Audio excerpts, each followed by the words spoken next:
Pre vašu informáciu je povinnosťou rady každú túto televíznu stanicu monitorovať minimálne raz za 8 mesiacov. Čiže keď to ako tak zhrniem, tak rozdelím tie otázky na filozofiu globálnych a lokálnych väzieb týchto elektronických médií. Už od toho, že ten predkladateľ, ktorý tu bol porovnávaný s našou spoločnosťou,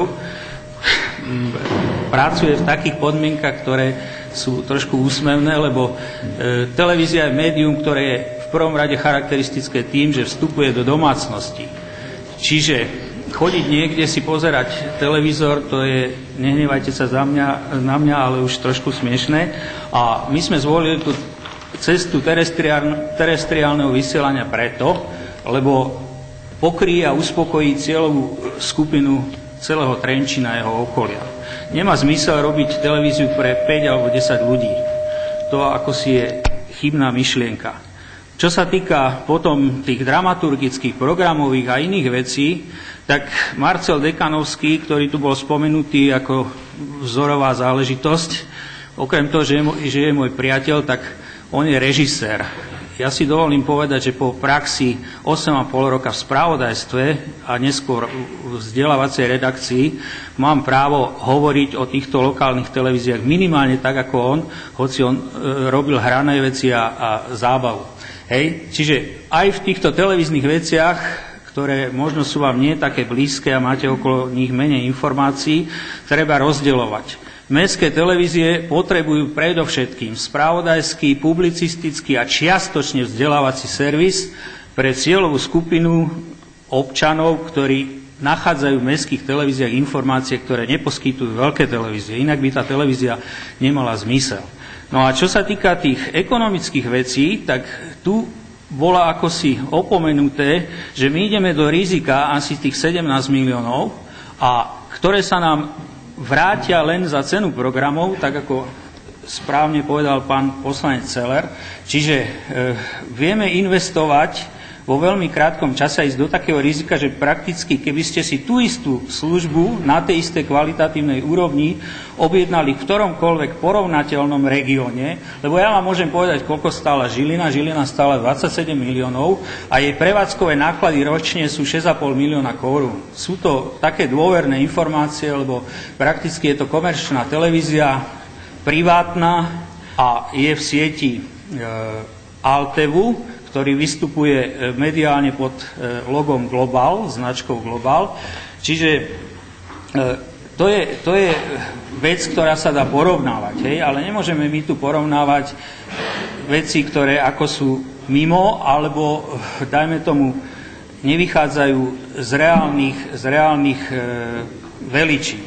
Tak a to je len tak, ja sa snažím to povedať v tom limite. Už sa mi to nedarí, vidíte, 3 minúty, 4 sekundy cez čas, ale o tom treba skutočne, s tým súhlasím s pánom inžinierom Jakubíkom, dlhšie rozprávať. Čiže my televíziu môžeme po ekonomickej stránke rozobrať.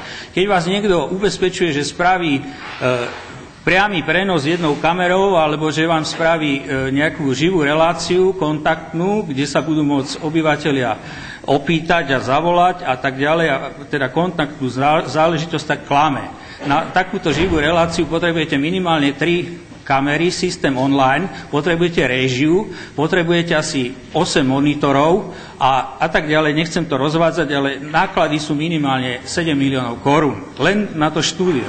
Čiže my vám tu ponúkame cestu minimálnych nákladov, lebo ja som naznačil, aké sú prevádzkové náklady napríklad v Žiline. My si môžeme hovoriť o konkrétnych programoch.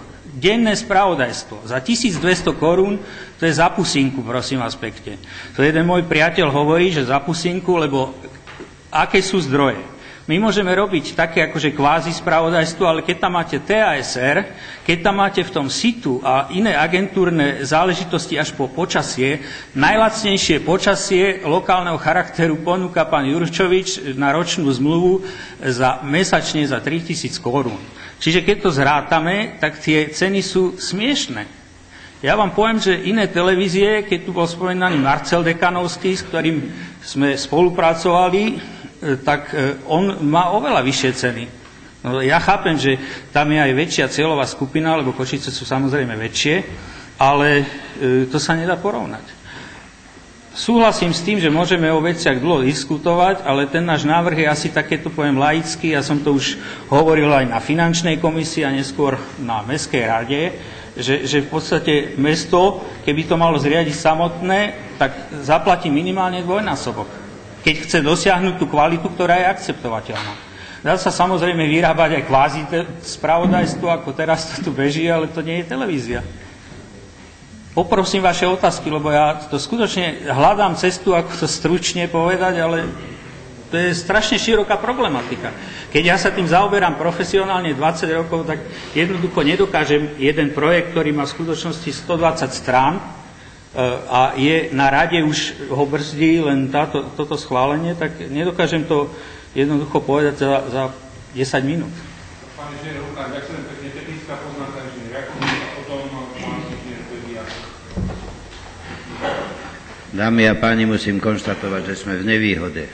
My sme v tejto oblasti laici a chcem upozorniť, pán primátor, že si porušil rokovací poriadok a udelil si slovo na vystúpenie nečlenovi tohto parlamentu, čo je v rozpore s rokovacím poriadkom. Jeho vystúpenie malo byť vopred odsúhlasené hlasovaním. Toto je dôvod, on je profesionál a my nie sme profesionáli, ťažko sa nám tieto veci svojím spôsobom zvažujú. Pán Hluchan nám na finančnej a majetkovej komisii argumentoval, že sú spoločnosť, ktorá nám celý tento projekt zabezpečí v polovičných nákladoch oproti ostatným spoločnostiam. Aby som vám pravdu povedal, keď sme toto konkretizovali, tak priznal pán inžinier Hluchan, že toto porovnanie vyplýva s obdobím 3 až 5 rokov dozadu, kedy ostatné spoločnosti dostali licencie a začali realizovať vysielanie v mestách Košice, Žilina a tak ďalej.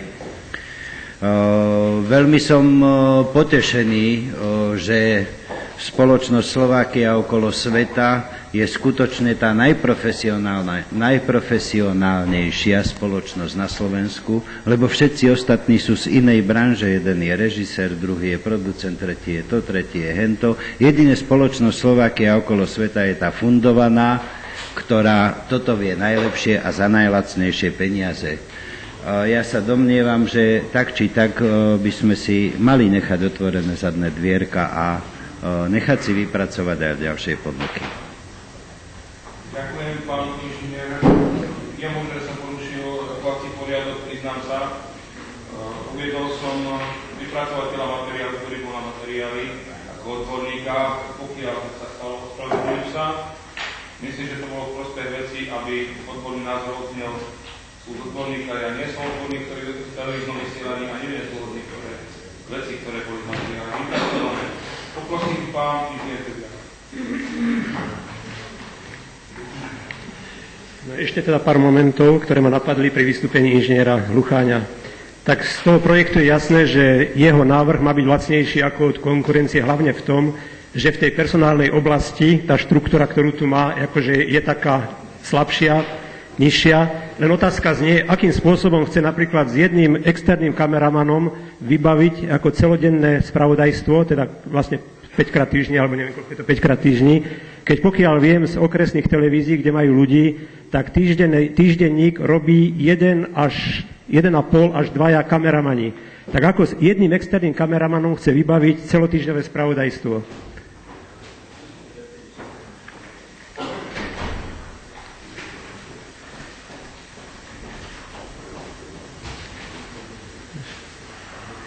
Hľadám ešte jeden moment, pri ktorom som sa zastavil.